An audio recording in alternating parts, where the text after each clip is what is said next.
A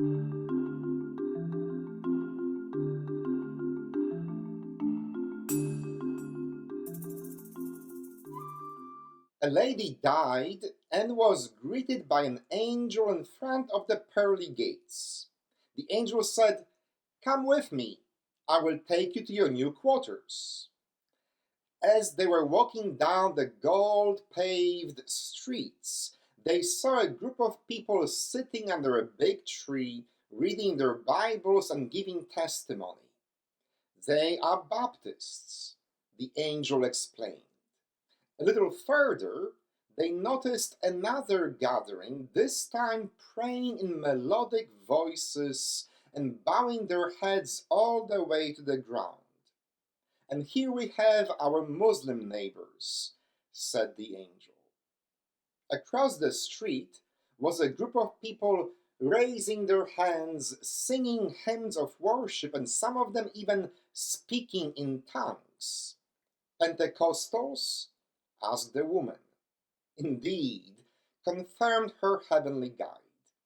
And then they came to a very tall fence, and the angel placed a finger to her lips, asking her to walk very quietly. Once they passed the corner and walked away from the tall fence, the woman whispered, "Why did we have to be so very quiet?" The angel replied, "Oh, that's where Catholics are, and they think that they are the only ones up here." For some reason, many religions, at least at their early development stage, are convinced that they are the only true religion and that only they will get to be in heaven, Valhalla, or paradise. I remember worrying about my German and Lutheran grandmother because I didn't want her to end up in a bad place just because she never became Catholic. A heaven that is truly an all-inclusive place, but with very exclusive entrance rules, is a concept as old as religion itself. It is no surprise then, but sooner or later someone was bound to ask Jesus, "Is this true, that only a few people will be saved?" And I am willing to bet my old Toyota Prius here and claim that the person raising this question assumed that only a few people like us will be saved, while everybody else who follows different gods, different moral codes, different religions will surely burn in hell for all eternity. This was not an open-ended question. No, it was a simple yes or no question, and the only acceptable answer was obviously, of course, it is true. But instead of confirming their bias, Jesus is sowing a lot of confusion and ambiguity with his answer. For some will say, "We ate and drank in your company. You taught in our streets." But then the Lord will answer, "I do not know where you are from. Depart from me, all you evildoers." You see, contrary to popular belief, it's not about who you know.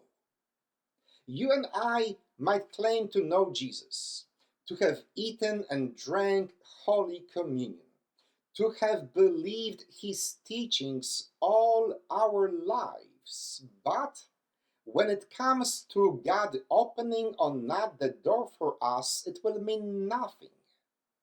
Keeping all the commandments of your religion, believing all the right things, saying all the right prayers will not get you anywhere. In this parable, Jesus concludes his dire warning with, "You evildoers," or doers of evil.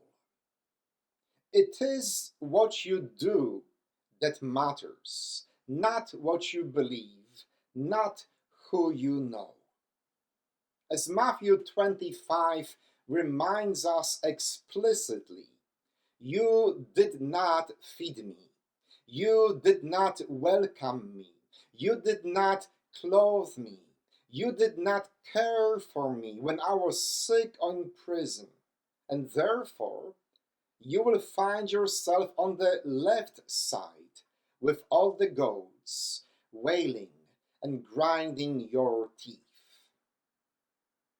As persons of faith, we need to stop wondering or asking ourselves, is there anybody else in heaven besides us? Because if nobody else is there, perhaps it's not heaven at all. Amen. Thank you for joining me once again as we reflect on the words of Jesus. Please help me reach even more people with the message of God's awesome love. Perhaps take a moment and share the link to this video with your friends and family members. Invite them to subscribe to this YouTube channel. And if you feel generous, click on the like symbol below. I pray that God continues to bless us every day as we do our best to give witness to God's love.